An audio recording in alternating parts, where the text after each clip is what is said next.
ओम नमो भगवते वासुदेवाय। हर हर महादेव। स्वागत है आप सभी का हमारे चैनल पर।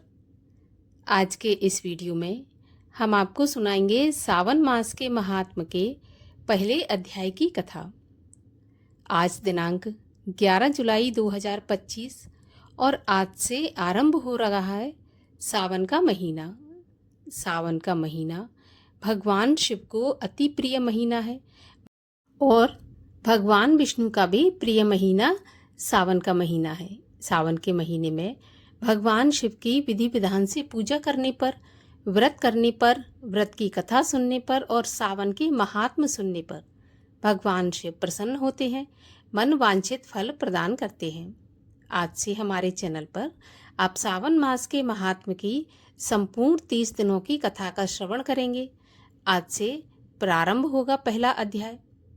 आपने अगर अभी तक चैनल को सब्सक्राइब नहीं किया है तो हमारे चैनल को आप सब्सक्राइब करके बेल आइकन पर क्लिक कर लें और आज की ये कथा अच्छी लगे तो कमेंट बॉक्स में मुझे अवश्य बताएं कि आपको कथा कैसी लगी।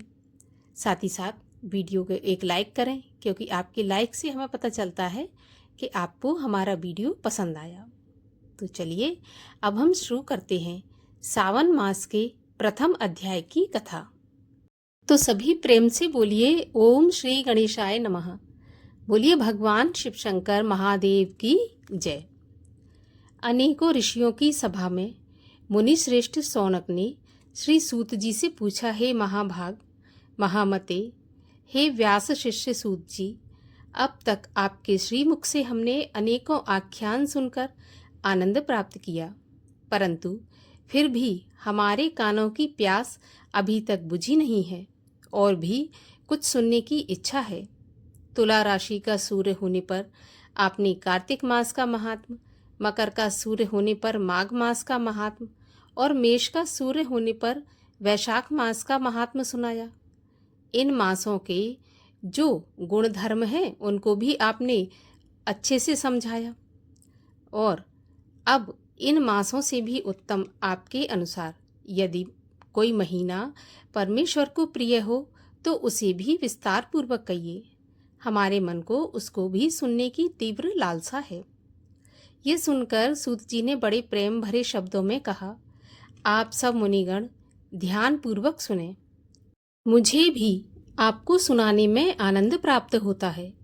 आप सर्वगुण संपन्न अर्थात अच्छे श्रोता के जो 12 गुण बताए हैं, जैसे दंभ रहित, आस्तिक, बौद्धिक, शर्ता रहित, परमात्मा में अटूट भक्ति, भगवत चर्चा सुनने की तीव्र इच्छा, नम्रता, ब्राह्मण भक्त, सुशील स्वभाव, धैर्य युक्त, पवित्र तपस्वी तथा दोषारोपण रहित सभी गुण आप लोगों में हैं। इससे मैं प्रसन्न होकर परम तत्व की बात कहता हूँ।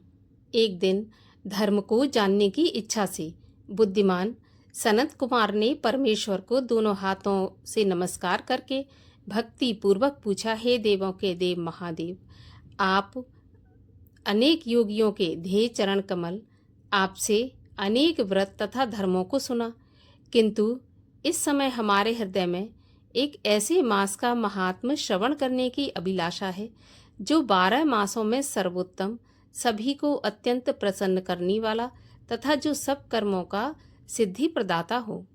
हे देव, जिस मास में कर्मों के करने से ही अनंत फल की प्राप्ति होती हो, संसार के कल्याण के लिए ऐसे मास के सभी धर्मों का वर्णन समझाकर कहें।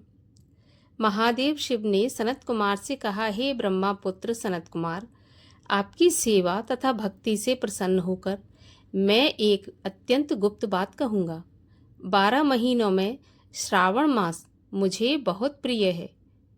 पूर्णिमा को श्रवण नक्षत्र का योग हो जाने से ही इस मास का नाम श्रावण कहा गया, जो श्रवण मात्र से ही सिद्धि देने वाला है, इसीलिए भी इसका श्रावण नाम है। इस मास के धर्मों की गणना करने के लिए भूमि पर कोई समर्थ नहीं है। इसके संपूर्ण फलों को कहने के लिए ब्रह्मा जी हुए और जिस श्रावण मास के महात्म को देखने के लिए इंद्र हुए और जिसके फल को कहने के लिए भगवान अनंत ने जो सहस्त्र जिव्या धारण की, हे मुने, दूसरे मास इस मास की एक कला को भी प्राप्त नहीं कर सकते। संपूर्ण श्रावण मास धर्म रूप और व्रत रूप है। इस मास में कोई भी दिन शून्य नहीं देखा जाता। यहाँ पर मैं जो कुछ कह रहा हूँ वह भौतिकता से दूर है। अतः जिज्ञासु भक्त, दुखी, बुक्षु और आर्थी इन चारों जनों द्वारा अपनी अपनी अभीष्ट सिद्धि हेतु यह मास सेवन के योग्य है।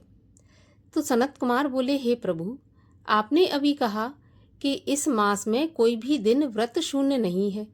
हे श्रेष्ठ, उसे आप मुझे विस्तार पूर्वक कहें कि किस तिथि में कौन सा व्रत किस वार में होता है और उस व्रत का अधिकारी कौन है, फल तथा विधि क्या क्या है, किसने इस व्रत को किया और उद्यापन विधि क्या है, देवता तथा पूज्य कौन है, पूजन सामग्री में क्या क्या वस्तु होती है, प्रधान पूजन किसका होता है, जागरण की विधि क्या है, किस व्रत का क्या समय है। हे प्रभु, यह सब आप मुझसे कृपा करके कहें। आपको श्रावण मास कैसे प्रिय हुआ, इसे पवित्र किस कारण से कहा गया, इस मास में कौन अवतार उत्तम माना गया है और कौन सा अनुष्ठान करने योग्य समझा गया है। हे प्रभु, हे दयालु, आप यह सब प्राणियों के उद्धार हेतु मुझसे कहें। रविवार, सोमवार, मंगलवार, बुधवार, बृहस्पतिवार, शुक्रवार और शनिवार को जो व्रत आदि किए जाते हैं वे भी कृपा करके मुझसे कहें। आप सबके आदि कारण होने से आदिदेव भी कहे जाते हैं। समस्त देवता आपसे छोटे होने के कारण आप महादेव कहे गए हैं। पीपल के वृक्ष में ब्रह्मा, विष्णु तथा आप शिव तीनों का निवास है। उसमें भी आपका निवास सबसे ऊपर और सबसे ऊंचा है। आप कल्याण रूप से शिव माने जाते हैं। पाप नाशक होने से आप हर माने गए हैं। आदिदेव होने से आप श्वेत वर्ण हैं। कर्पूर वर्ण के समान और गौर वर्ण होने से आप आदिदेव हैं।